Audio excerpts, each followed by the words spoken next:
सर्वप्रथम सर्वांना श्री स्वामी समर्थ. स्वामी महाराजांच्या कृपेने तुमच्या सर्व चांगल्या इच्छा पूर्ण होत ही स्वामींचरणी प्रार्थना करते आणि आजच्या व्हिडिओला सुरुवात करते. उद्या 30 ऑक्टोबर 2025 गुरुवार रोजी कार्तिक शुक्ल नवमी म्हणजेच कुष्मांड नवमी आलेली आहे. याच दिवसाला आवळा नवमी म्हणून सुद्धा हा दिवस आपण साजरा करत असतो. या दिवशी दोन्ही देवांची एकत्रित सेवा करण्याचा हा दिवस आहे. आपण भगवान श्री हरी विष्णूंची, भगवान शिवशंकरांची या दिवशी दोन्ही देवांची पूजा करत असतो. कार्तिक शुक्ल नवमीला अक्षय नवमी सुद्धा म्हणून ओळखलं जातं. बघा, आपण जसं अक्षय तृतीयेला दान धर्म करतो, जी सेवा करतो देवी देवतांची, त्याचं अक्षय आपल्याला फळ मिळत असतं. म्हणून या दिवशी सुद्धा कार्तिक शुद्ध नवमीला अक्षय आपल्याला फळ देण्याचाच हा दिवस आहे. साक्षात देवी देवतांनी म्हणजे माता लक्ष्मीनी, श्री हरी विष्णूंनी या दिवसाला, या नवमीला वरदान दिलेलं आहे की जी व्यक्ती या नवमीला भगवान विष्णू आणि भगवान शिवशंकरांची, माता लक्ष्मीची आणि आवळ्याच्या झाडाची सेवा करेल, दान धर्म करेल, तिला अक्षय फळाची प्राप्ती होणार आहे.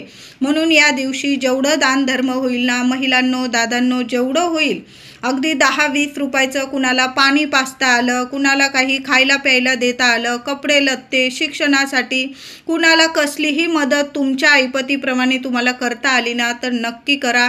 अक्षय फळाची तुम्हाला प्राप्ती होणार आहे. असा हा सोन्यासारखा दिवस आहे. या नवमीला कुष्मांड नवमी, आवळा नवमी म्हणून सुद्धा आपण साजरी करतो. या दिवशी आवळ्याच्या झाडाला, आवळ्याच्या फळाला खूप महत्त्व आहे. या झाडाशिवाय, या आवळ्या फळाशिवाय ही नवमी साजरी होऊ शकत नाही.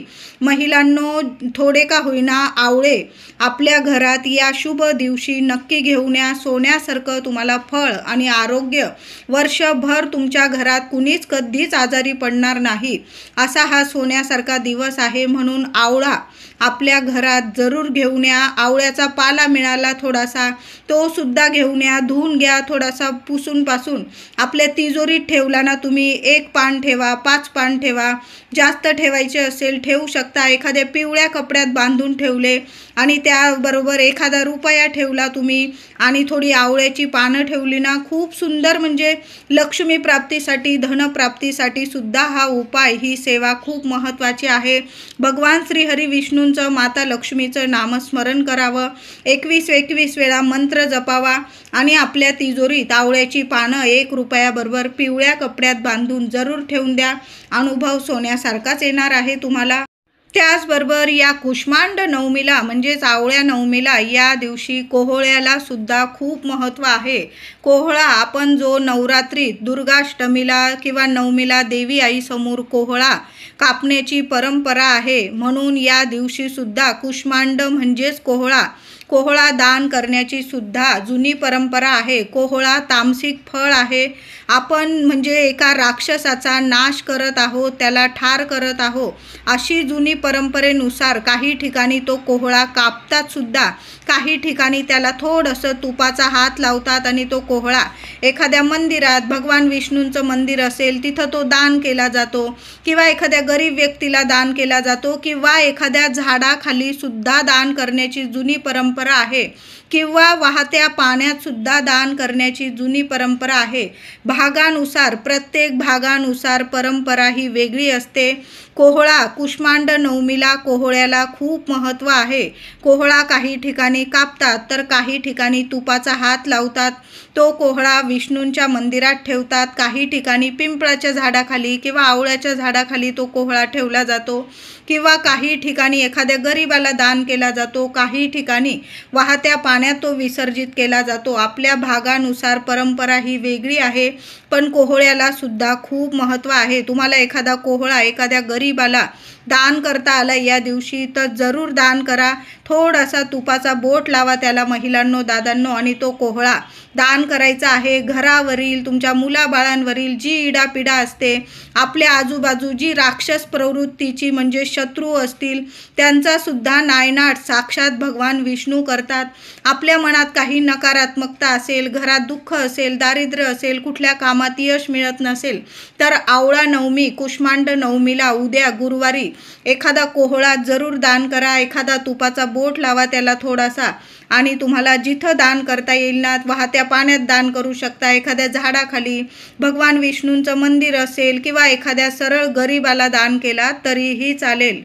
या दिवशी भगवान श्रीहरी विष्णू म्हणजे श्रीकृष्णांनी कुष्मांड नावाच्या राक्षसाचा वध केला. तो दिवस होता कार्तिक शुद्ध नवमीचा, म्हणजेच नवमीला या राक्षसाला श्रीकृष्णांनी ठार केले.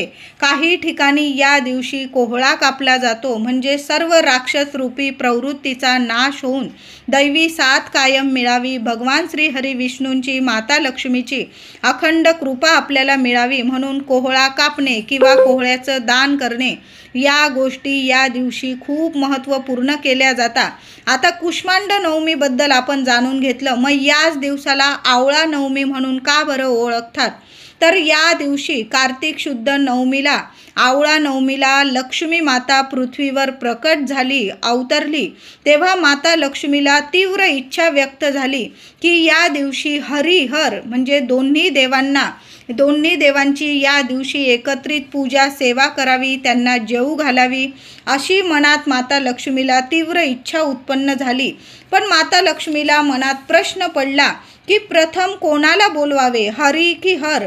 मग त्यांनी काय केलं? दोन्ही देवांना एकत्रित प्रसन्न करून घेण्यासाठी त्यांनी दोन्ही देवांना आवळ्याच्या झाडाखाली पूजले. त्यांनी महादेवांना प्रिय म्हणजे बेल आणि श्रीकृष्णांना प्रिय म्हणजे तुळस, या दोन्ही वनस्पती जे गुणधर्म आहे, देवांची प्रियता आहे, तीच गुणधर्म आणि प्रियता ही आवळ्याच्या वनस्पतीतच आहे.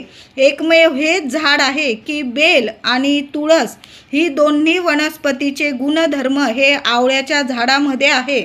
म्हणून देवी लक्ष्मीने आवळा नवमी म्हणजेच कार्तिक शुद्ध नवमीला आवळ्याच्या झाडाखाली दोन्ही देवांच्या मूर्तीची स्थापना करून पूजा केली, त्यांच्या भोजनाची व्यवस्था केली आणि या दिवशी दोन्ही देवांनी आवळ्याच्या झाडाला फळाला वरदान दिले की कार्तिक शुद्ध नवमीला, कुष्मांड नवमीला जी व्यक्ती आवळ्याचा नैवेद्य आपल्या देवघरात दाखवून त्या फळांचे सेवन करेल, प्रसाद खाईल, त्यास कायम वर्षभर ती व्यक्ती आरोग्यदायी राहील, कधीच तिला कुठला आजार लागणार नाही. म्हणून महिलांनो, दादांनो, उद्या कुष्मांड नवमी म्हणजेच आवळा नवमीला, म्हणून उद्या आवळ्याचा नैवेद्य आपल्या देवघरात जरूर दाखवायचा आहे. आधी आपल्या देवघरातील देवांची छान पूजा करायची आहे. उद्या जरासं लवकर उठा महिलांनो, दादांनो, आणि आंघोळीच्या पाण्यात तुम्हाला थोडासा आवळ्याचा रस आणि चिमूटभर हळद टाकून आंघोळ करायची आहे. सर्वांनी हा उपाय नक्की करा. वर्षभरातील एकमेव दिवस असा आहे उद्याचा की तुम्ही आवळ्याचा रस जर आंघोळीच्या पाण्यात टाकला तर कितीही शत्रुपीडा असतील तुमच्या मागे किंवा शारीरिक मानसिक त्रास असतील, आर्थिक त्रास असेल, लक्ष्मी प्राप्ती तुम्हाला होत नाही, तुमच्या घरात बरकत येत नाही, तुम्ही कष्ट घेताय पण कष्टाला साथ मिळत नाही दैवी, तर उद्या आंघोळीच्या पाण्यात थोडासा 1-2-4 थेंब आवळ्याचा रस जरूर टाका. फळ असेल थोडंसं बारीक करून घ्या, 2-3 थेंब त्या आवळ्याचे रसाचे टाका आंघोळीच्या पाण्यात, किंवा तुमच्याकडं आवळ्याच्या रसाची बॉटल वगैरे असेल तुम्ही त्यातून टाकलं तरीही चालेल. पण लहान लेकरांपासून मोठ्या व्यक्तीपर्यंत आवळ्याचा रस आंघोळीच्या पाण्यात जरूर टाका. तुम्हाला खूप सुंदर अनुभव येतील. तर उद्या आवळ्याचा रस टाकूनच आंघोळ करायची आहे आणि त्याबरोबर चिमूटभर हळदसुद्धा टाकायचं आहे. बघा, लक्ष्मी नारायणांची तुमच्यावर भरभरून कृपा होईल. त्याबरोबर शिवशंकरांचा सुद्धा तुम्हाला आशीर्वाद मिळणार आहे. कुठलाच शत्रू तुमच्या केसाला सुद्धा कधी धक्का लावू शकणार नाही, असा हा सोन्यासारखा उपाय आहे. आवळा नवमीला आवळ्याचा रस आणि चिमूटभर हळद टाकून प्रत्येकाने आंघोळीचा हा उपाय जरूर करा. लहान लेकरांना सुद्धा करा. वेगवेगळा करायचा आहे. आईने जे पाणी घेतलं तेच मुलांना देऊ नका. प्रत्येकाचे ग्रहमान हे वेगवेगळे असतात. प्रत्येकाने पाणी हे वेगळं घ्यायचं आहे आणि त्यात आवळ्याचा रस आणि चिमूटभर हळद टाकायचे आहे. सोन्यासारखे अनुभव येतील. मुलांच्या ज्या अडीअडचणी असतील ना संपून जातील. कामं मार्गी लागतील. तुमची घरात शुभ कार्यसुद्धा घडून येतील. बघा, दिवाळीचेच हे दिवस असतात. लक्ष्मी नारायणांची ज्या घरादारावर कृपा असते ना तिथं सोन्यासारखं सुख ऐश्वर्य मिळत असतं. म्हणून हा उपाय सर्वांनी जरूर करा. उद्या आंघोळीनंतर आपल्या देवघरातील देवांची छान पूजा करायची आहे. दुधाने पंचामृताने अभिषेक घाला. महादेवांची शिवपिंडी असेल, बाळकृष्णाची मूर्ती असेल, गणपती बाप्पा, सर्व देवी देवतांना अभिषेक करायचा आहे. महादेवांना बेलपत्र अर्पण करा. गणपती बाप्पाला दुर्वा, महादेवांना बेलपत्र आणि बाळकृष्ण असेल, विठू माऊली असेल तर तुळस, जरूर तुळस अर्पण करायची आहे. तुळस उद्या घरातली दारातली तोडू नका. फुलवाल्या दादांकडून विकत आणा किंवा आदल्या दिवशी तोडलेली असेल, अतिशय उत्तम.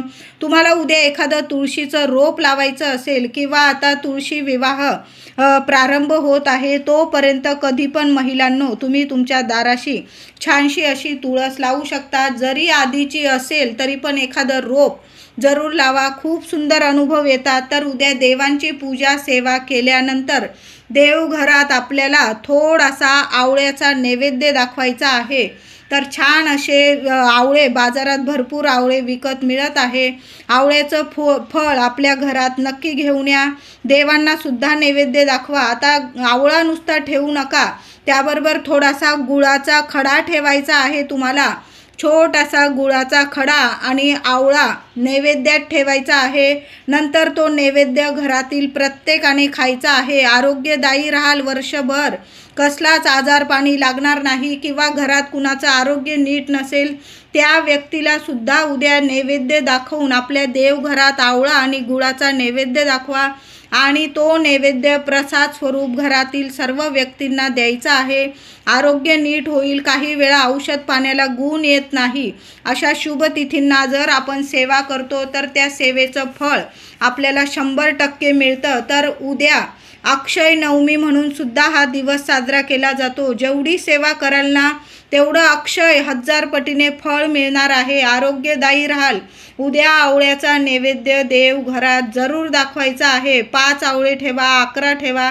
तुम्हाला जेवढे आवळे ठेवायचे ना, 2 ठेवले आवळे चालेल. त्यावर गुळाचा खडा ठेवा आणि सगळ्यांनी तो नैवेद्य प्रसाद म्हणून नंतर खायचा आहे.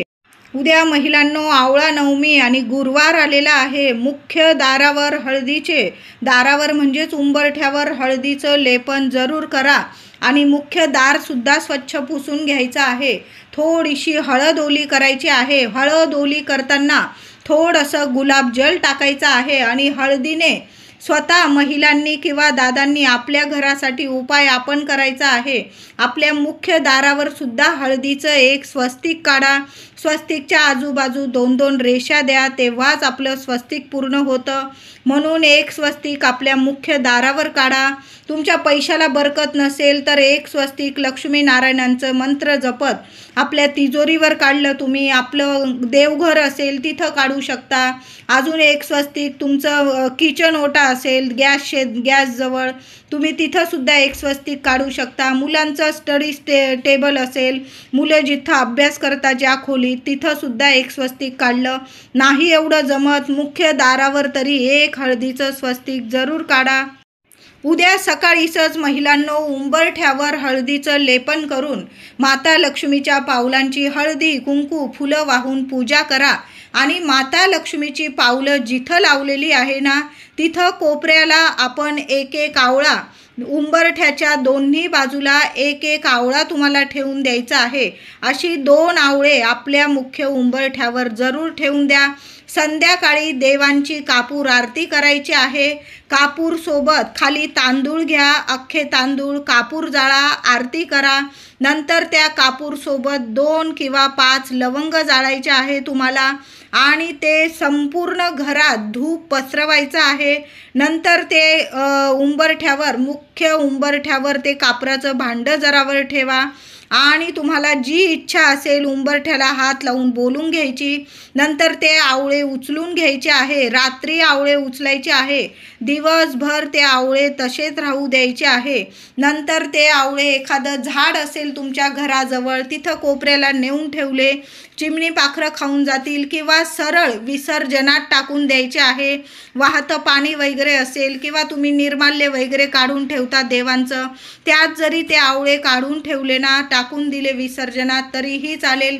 यामुळे घराची पीडा, दुःख, दारिद्र्य, आजारपण नष्ट होईल. कुठला शत्रू तुमच्या उंबरठ्यावर कधीच शिरकाव करू शकणार नाही, वाईट नजर ठेवू शकणार नाही. म्हणून असं उंबरठ्याला 2 आवळे उद्या सकाळीच ठेवून द्यायचे. कापूर आरती झाल्यानंतर दोन्ही आवळे काढून घ्यायचे आणि वाहत्या पाण्यात किंवा निर्माल्यात टाकून द्यायचं आहे. यामुळे लक्ष्मीनारायणांची तुमच्यावर इतकी कृपा होईल की मुलांना प्रगती, यश, आरोग्य, ऐश्वर्य, राज ऐश्वर्य मिळवून देणारी ही सेवा आहे. आपल्या मुख्य उंबरठ्यावर 2 आवळे आवळा नवमीला जरूर ठेवा. महिलांनो, आवळे जरूर घेऊन या. नैवेद्यात सुद्धा आवळे ठेवायचे आहे. आणि घराचा मुख्य उंबरठा, आपलं घर म्हणजे आपल्यासाठी मंदिर असतं.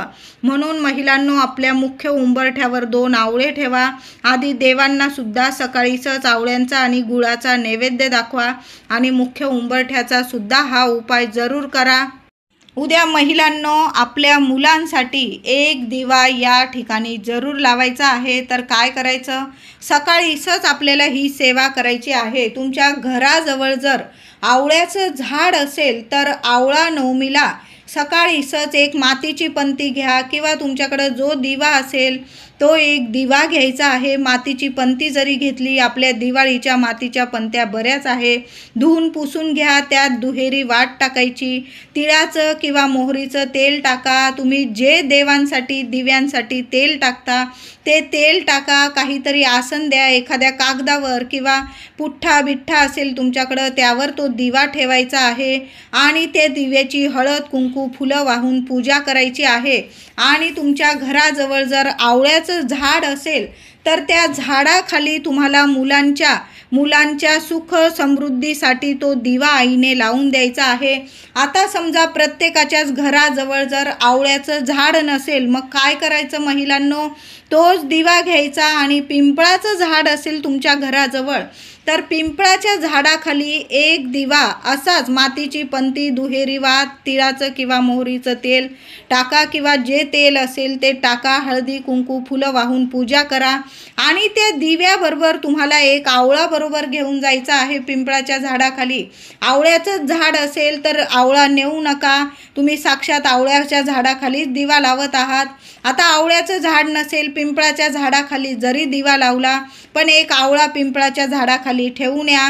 तुम्ही प्रदक्षिणा घालू शकता, 21 घाला, 11 घाला. ओम नमो भगवते वासुदेवाय नमः. ओम नमो भगवते वासुदेवाय नमः. ओम नमः शिवाय. ओम नमः शिवाय. दोन्ही देवांची पूजा सेवा केल्याचं तुम्हाला भरभरून फळ मिळणार आहे. एखादा गुळाचा खडा नेता आला पिंपळाखाली किंवा आवळ्याच्या झाडाखाली सुद्धा ठेवा. जसे जसे ते किडे मुंगे तो गुळाचा खडा खातील तसं तसं इडा पिडा दुःख दारिद्र्य निवारण होईल. शत्रू म्हणजे नष्ट होतील तुमच्या आजूबाजू. खूप सुंदर दिवस आहे. जेवढी सेवा जमेल ना नक्की करा. व्हिडिओ